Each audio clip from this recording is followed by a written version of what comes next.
ఫిబ్రవరి 28 tailors day. Tailoring వృత్తి చేస్తున్న సోదరులకు టైలర్స్ డే శుభాకాంక్షలు. 167 ఏళ్ల క్రితం ముందు సూది దారం ఉపయోగించి చేతితో దుస్తులు కుట్టుకునేవారు. అయితే కుట్టు మిషన్ను మొట్టమొదటిసారిగా జర్మనీకి చెందిన విలియమ్స్ హవ్వే అనే వ్యక్తి కనిపెట్టారు. ఇతను 1819 జూలై 9న జన్మించారు.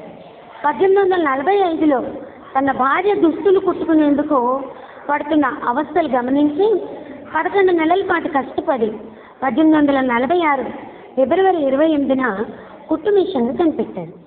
దీనికి పేటెంట్ హక్కులు సైతం పొందారు. అప్పటి నుంచి ప్రపంచవ్యాప్తంగా కుట్టు మిషన్లు వినియోగంలోకి వచ్చాయి. ఆయన 1867 అక్టోబర్ 3న తన 48వ ఏట మరణించారు. ఆయన గౌరవార్థం ప్రతి ఏటా ఫిబ్రవరి 28న ప్రపంచవ్యాప్తంగా దర్జీల దినోత్సవం జరుపుకోవడం ఆనవాయితీగా మారింది. నిజానికి కుట్టడానికి సూదిని ఎప్పుడు కనిపెట్టారో తెలుసా? రాతి యుగం అంటే సుమారు 60,000 సంవత్సరాల క్రితమే సూదిని వాడటం మొదలుపెట్టారు.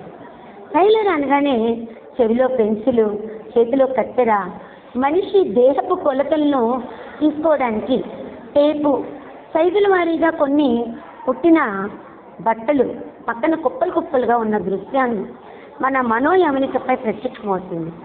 కొంచెం పోష్గా సిటీలలో, షాపుల్లో, గాజు తలుపుల మధ్య, అలమర్లలో హ్యాంగర్లకు తగిలించిన బట్టలు గుర్తుకొస్తాయి.